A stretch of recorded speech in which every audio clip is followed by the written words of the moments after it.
This little house in London, it was very much a tiny little cottage home. Many of us who walked in and people who would come in just had a bit of an uncomfortable feeling. If you spent any time in there, you would kind of feel like, is there someone watching? You know, although it had a very small, cozy feeling, it was old, it was drafty. It really didn't lend itself to being a place that you wanted to stay around in too long, and especially upstairs. When you went upstairs, it was just a little attic space, which had been converted into 2 small little bedrooms. I would wake up at 3:00 every morning. I'd be fast asleep, and all of a sudden I'd wake up feeling that there was something there, either right above me or right around me, and I would literally look, is there anything here? And I'd look to the clock, 3:00.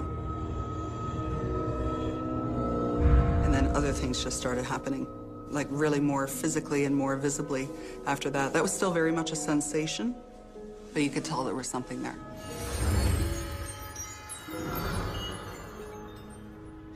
Parents, grandparents, the old couple down the street. The elderly are often a source of experience and wisdom.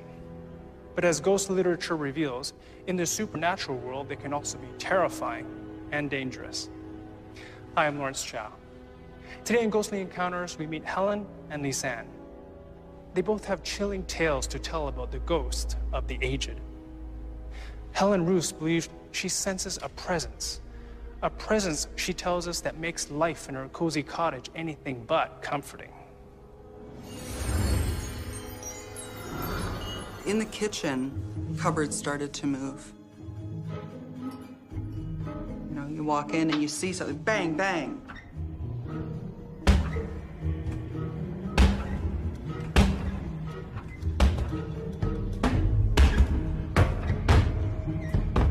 Sort of like someone was really there holding it and closing it right in front of you.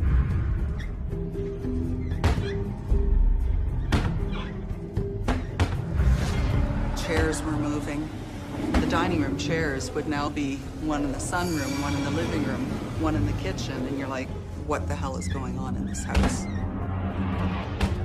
When I started university, I worked while I went through school, so did school full-time because I wanted to get out. So I ended up going to Toronto for a couple of years. But coming back, I thought, 23 years old, here with my boyfriend, nothing's gonna happen. But it did, it just kept getting worse.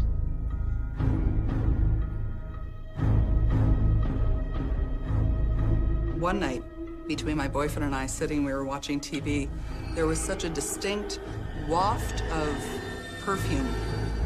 My mother didn't wear perfume. I did, but it was certainly not my perfume. That all of a sudden I thought, who's entered the house? A few seconds later, I was pushed on my side, that I literally got pushed. And my boyfriend was on the other chair. I'm on the couch watching TV, and I thought, whoa, someone's right here beside me. You know, it wasn't just a matter of you know, a wisp of a curtain moving that you think, oh, gee, someone's here. No, it got very, very physical. And then I remember I was doing some research for a pretty big paper, and I literally had about 20 books. I think they were huge. I'm a history major, so these things are hefty, and I had them all organized on our big coffee table. And then all of a sudden, boom, a huge mass of books that just scattered everywhere. And it was something so definitive that something with great force must have just cast the whole lot of them right onto the floor. I got to the point, though, even, you know, as she pushed me, that I sort of said, enough, enough. Enough. You're not just to try to say, you're not scaring me anymore, although she was. But I thought if I can just verbalize it and just say, just enough. But it didn't matter. And we looked at each other, we held our hands and just went, oh my God. This was something out of a horror movie. It's getting worse, it's getting big, it's getting powerful now. When I was in the kitchen, there was an incident, and I remember stirring. I don't know what I was doing. I was stirring something.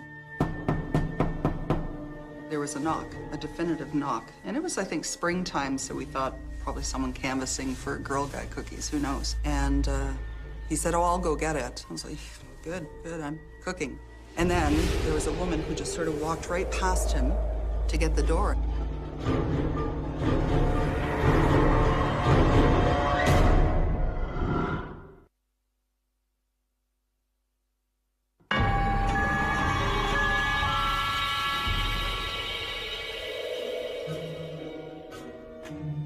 When I was in the kitchen, there was an incident, and I remember stirring. I don't know what I was doing. I was stirring something. There was a knock, a definitive knock. And it was, I think, springtime, so we thought probably someone canvassing for Girl Guide cookies, who knows? And he said, oh, I'll go get it. I was like, good, I'm cooking. And then there was a woman who just sort of walked right past him to get the door. So she walked right by him, right in front of him, and it was just this swoop of and of a woman in a dress, like a 50s floral dress, and an older woman. It wasn't a young woman, it wasn't my mother's middle age at that time, it was an old woman. It was someone, and it was someone in the house. You just couldn't deny it.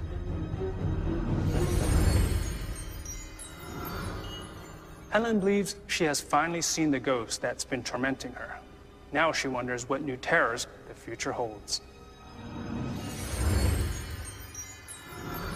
When I moved back from Toronto, my boyfriend stayed with me, with my mother.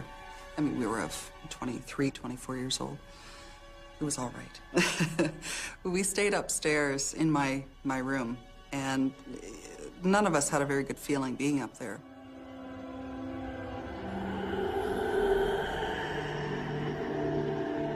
I remember a few times turning over to him, and he was a really handsome guy.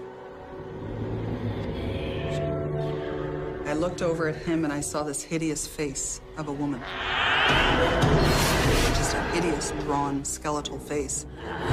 She said, "You're not supposed to be here." Those were her phrases. "You're not supposed to be here. You're supposed to go." It was just horrible.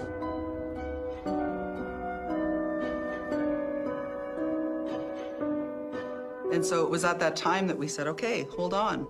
Let's see if we can figure out who this is. We went next door, and we're still very good friends with the older lady who's now 98, 99. And we walked over, and I said, who lived in this house? Oh, yeah, that was Aunt so-and-so. Yeah, she passed away. Oh, passed away in the early 60s, you know, as she does her stories. And I said, would you happen to have a picture? Oh, yeah.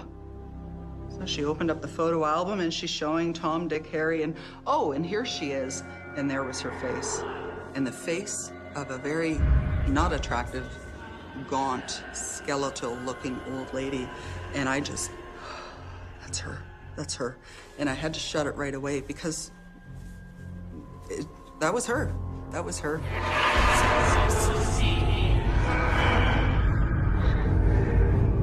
Then it ended up that the woman was elderly. She was living in that house with her son and her daughter-in-law. And it had always been the deal that she was to remain in that house forever.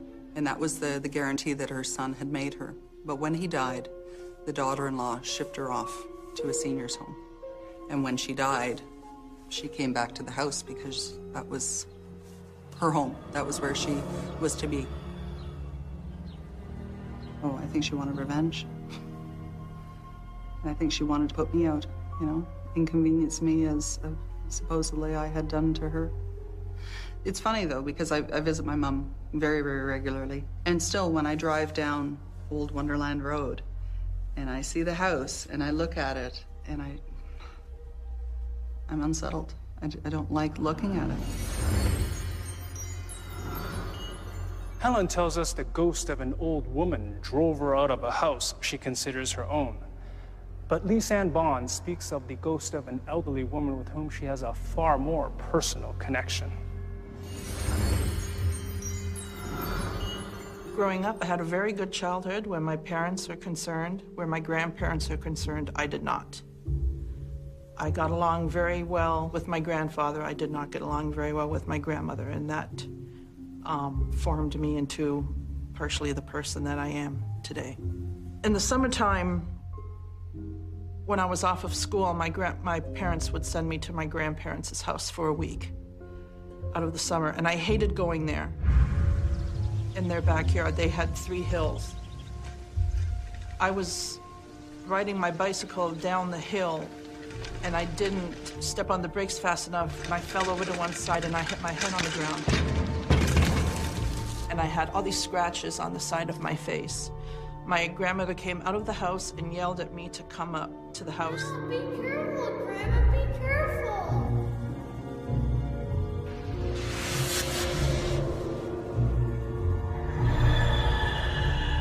No, don't, please. And she rubbed salt water into the cuts on my face and told me that that's what I get.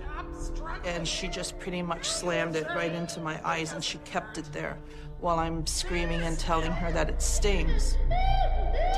I would see other people's grandmothers, and I would find it strange that their grandmother didn't act like mine, and that's when I realized that I had the strange grandmother. I wanted everybody else's grandmother. I wanted the grandmother that would bake cookies with me or teach me how to knit.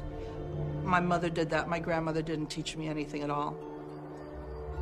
When she ended up having a couple strokes, we moved her out of the house and put her into a nursing home. At about 2 o'clock in the morning, the phone rang, and Mom came running into my room. And there was a lot of, okay, yes, okay. And I turned the light on and I looked at her, and I said to Mom, is she gone? And Mom said, she's gone. And we had this big sigh of relief, like finally. That was the only thing that I could think of saying that would get this weight off of my shoulders, is you will not hurt me anymore. It was time for her to go. It's just unfortunately she didn't completely go.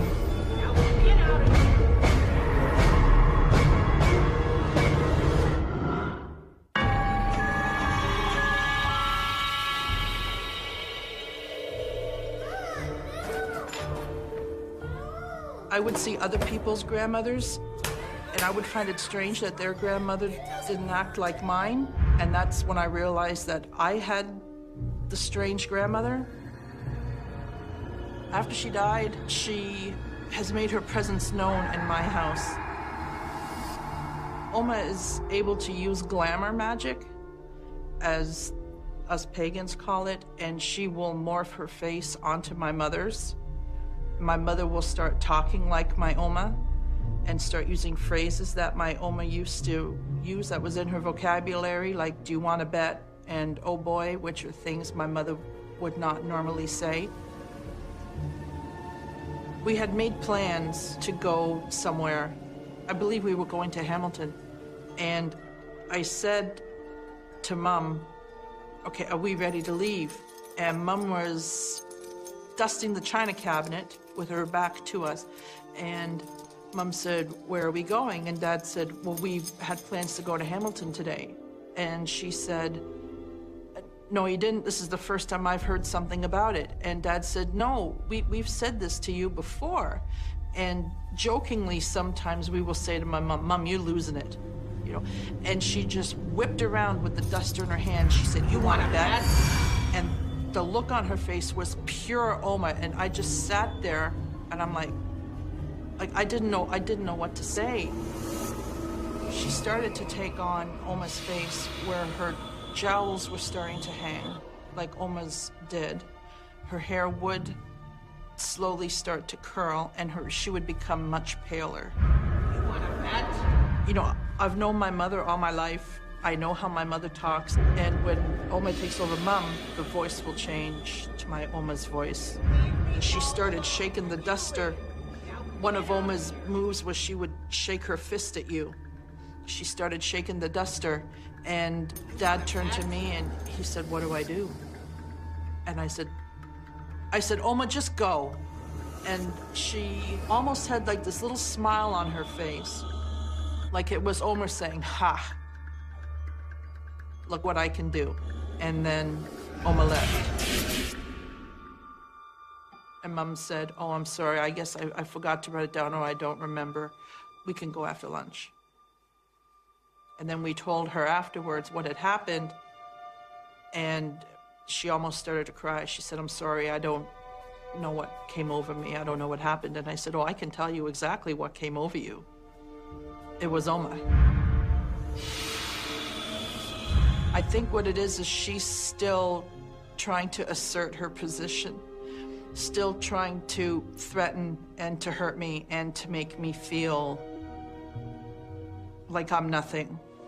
And it got so strong to the point where I tried to have her smudged out of the house. She just won't leave.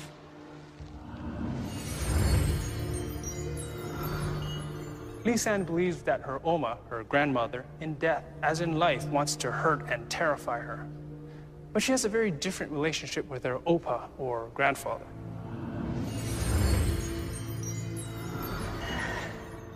Opa was a much kinder, gentler person than Oma was. Opa was a very proud man. He was a very proper man. He never went anywhere without a hat on, and he always made sure he was shaved. And he was also a master cabinet maker. He liked to play practical jokes, and his big thing was everything had to be straight. If he could have carried a level in his back pocket, he would have.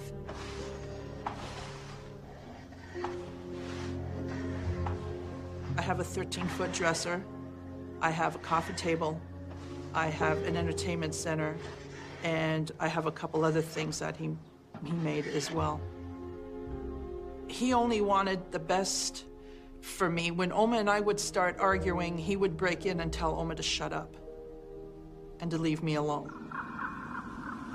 When my grandfather passed away, I was very upset. I'm bawling my eyes out because this is the first death I've had that has been close to me.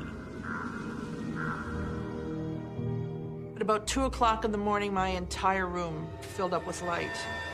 And I woke up and I looked, and Opa was standing at the end of the bed.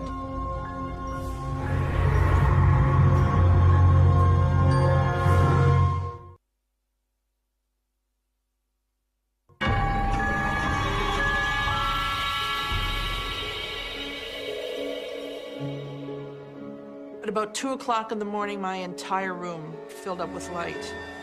And I woke up and I looked, and Opa was standing at the end of the bed. He looked at me and he smiled and said, I'm here to say goodbye.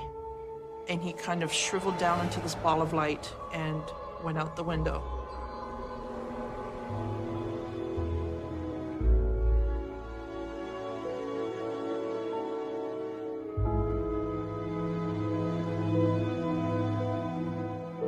I know that Opa still visits my house. I know he's looking around and out for me.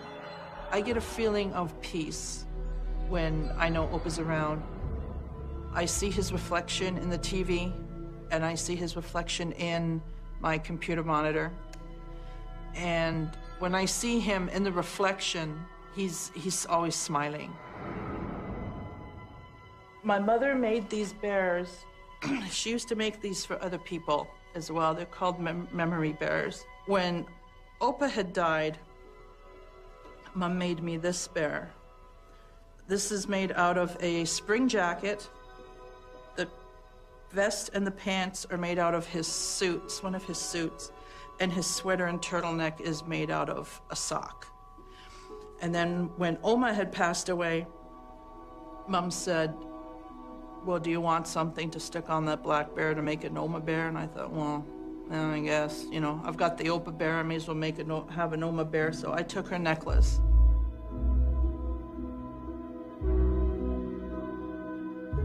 I do believe Opa is in some way keeping Oma away. I have enough of Opa in my house. I have photos of Opa. I have the furniture. When you walk in my house, the first thing that you see is the wedding picture of my Oma and my Opa. So I have him in my house. Unfortunately, she's there, but I have Opa there. In both Lisanne and Helen's stories, ghosts superimpose their faces over the face of someone else. This type of ghostly possession is a common theme in supernatural literature. Our experts notice a deeper parallel in the two stories. They tell us that it is attachment to something or someone that keeps ghosts among the living. Helen believes the ghost of the old lady was attached to the house she lived in during her life, and so she returned to drive out the woman she saw as an interloper. Lisanne believes her Oma was attached to the anger and hatred she had towards her daughter and granddaughter. She returned after death to torment them. Fortunately, Lisanne has her Opa to keep her Oma at bay and to bring some joy to her memories of her grandparents. I think that if he were alive today, he would be happy, I believe, with the person that I've turned out to be. A strong person who will no longer let anyone treat me the way she did. I think there are probably connections that people have, that you either get trapped and you can't move on. And I think philosophically, as I hear so many other stories around, I really think that there's either that dimension where people just can't leave or don't want to leave, and they have their imprint. They make it known.